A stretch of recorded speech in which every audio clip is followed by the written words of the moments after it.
What's up, y'all? It's your Master Lee. And Lulu. All right, we love doing these exposés about live TV shows and then going to the actual show and see what it's like behind the scenes. Mm-hmm. And in fact, that's kind of how we blew up on the internet here because we went to check out America's Got Talent live. A lot of different shows, and we found out, you know what you see on TV is not what they show. No, what was that? Live. I know. What you see on TV is not what's happening in real live. That's right. To the point where it's not just what I call clever editing. There are things that are manipulated, designed to evoke the best response from the audience. Designed perhaps to even mask things that went wrong behind the scenes. America's Got Talent expose. Maybe I'll send a link here so you guys can go see. But like, there was a lot of manipulation that was going on to the point where it left me very uncomfortable supporting the show. Because I'll just give one example, right? Like a lot of those acts, everything they do is designed for trying to generate drama. And it's actually written into the contracts that performers have to sign. And it's in essence signing away their life. They have to agree to the fact that they can tell a story to make you look like a bad guy, even if the events never happen. They can make up a story about you and you can't say anything. Otherwise, not only will you be booted off, but you can get sued for saying like, no, that didn't happen to me. That's not really what happened. So it's pretty crazy because if they want to make you look like a villain, they totally could, and you have no recourse. Control. Pretty crazy. Now on to Penn and Teller. We were curious to see, what they do because it's a magic show, right? Mm-hmm. Like, do you see like is things tampered with? Is it an honest show? Especially since Penn and Teller used to have a TV show called Bullshit, which basically they would call people out and companies or different scenarios out on like, well, you know what? That's bullshit. That ain't real. That was fake. So this is like, let's go get a little bit of intel. So first off, Penn and Teller actually has their own show here in Vegas, which is not the same as their Fool Us performances, which is designed for TV. And this TV show, what it does is it let different magicians come on. Some are up and coming, some are established, to do one performance in front of Penn and Teller. And Penn and Teller, like right then and there, has to assess whether or not they know how the trick is done.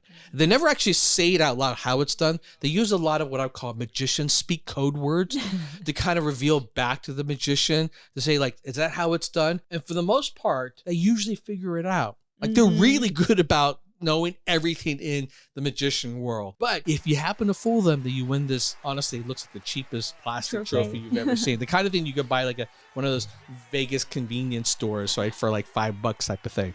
Really cool concept though. So that show is taped a couple of times a year, and we went to the taping of that show. So first off, in case you guys didn't know, right, one thing we're going to expose is that you don't have to pay to go to that show. It's a free show that you go to. Right. And in fact, we found out about it because it's from the same service that we found about for America's Got Talent, which is also a free show. There's actually a lot of these free shows that are taped, whether in Vegas or in LA. Right. And if you just happen to get lucky, you can go as an audience member. So we got lucky. We went. Mm-hmm. It was a good time. It was. Absolutely. Great time.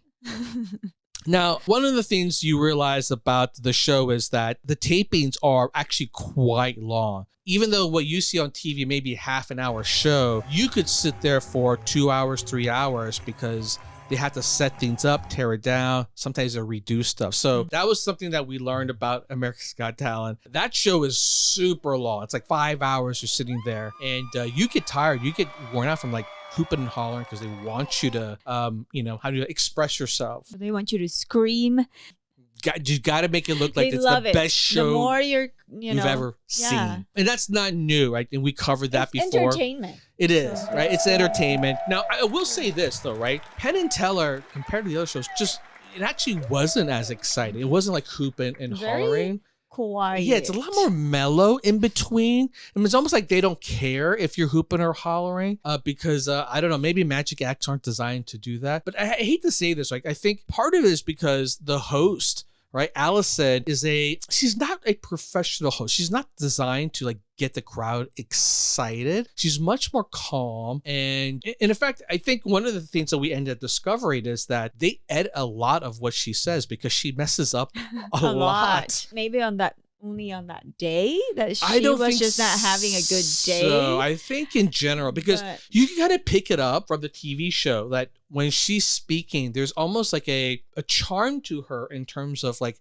how grounded she is and how like, oh, is it my turn? Or like, oh, how did you do that? Right? It's not like a professional. Like if you watch America's Got Talent, whether it's Terry Crews or the people that before that, they're like hype artists. They're like, all right, guys, the next person coming up, and you're Yeah. excited. And they do it in one effing take. I don't think I've ever seen Terry Crews mess up once, or even the person before him mess up once, but she messed up a lot, and they had to retake again and again I and know. again. It was awkward. It was watching actually it. a little bit awkward. But yeah, I feel like maybe that's what they're trying to go for, because when you edit together, you can't see it, and that charm comes across. You know, it takes a lot for her to get there. And I would figure now, after all these seasons, she would have got it and knows like I know. how to come and prep 'Cause for the she's script. been And maybe because I think part of it is that she has to learn how to engage with the magician when Penn and Teller is evaluating the act.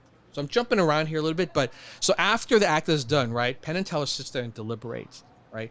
The deliberation actually takes quite a bit longer than you realize. Like they could be deliberate for 5 minutes, sometimes even 10 minutes. They're really trying to break down and give an honest assessment of like, did we figure it out? So she's up there talking with them. At some point, like, doesn't look like she knows what to ask. Now, like an introvert trying to be yes, she's very much comes across like an introvert trying to like speak, entertained. yeah, and it's yeah. Now I'm not saying this to pick on her because I love her, especially ever since band camp. And also doing that is not easy, and she's been doing it for a while. It's definitely so- not easy, yeah. And once the performance comes out, what's interesting is like, yes, they want you to cheer, but there's a couple of things here that was, I wouldn't say it goes into, how would you say, like fake performances, but it is for TV, right? So the magic acts are definitely real. But if they find that they didn't get the right footage for it, they will ask the performers to come out and do it again, which is, I thought was really like unusual, because what if you do it a second time and you mess up the second time? It doesn't matter. They will make sure you come out to make sure they get the right footage. Now that even goes as far as when they pick someone from the audience, because even though they are picking someone truly randomly, as best as I can tell, sometimes the person isn't mic'd up. Sometimes that person doesn't know what to say. So they will actually go and get the camera there closer and say, do it again. And then the interaction will get replayed. So it's this gray area line between, yes, it is a random person picked, but it is a bit rehearsed now because they sometimes do a second or third take of that. Yes. So something you probably didn't realize about the show. All right, y'all. So there you go. The truth behind the show. Is it real or is it not? As best as we can tell, the performances are really happening. The magic acts go through. It's not like they're doing things that you see are different than what's actually happening. But there's things in between. It's a kind of a gray area just to make the show come together. It's not enough for me to go like, I need to call them out as if it's like a scam kind of show, right? It's like, maybe they gave someone a fullest trophies and they take it back type of thing, or they rehearse together with the performers and Penn and Teller was in on the trick, right?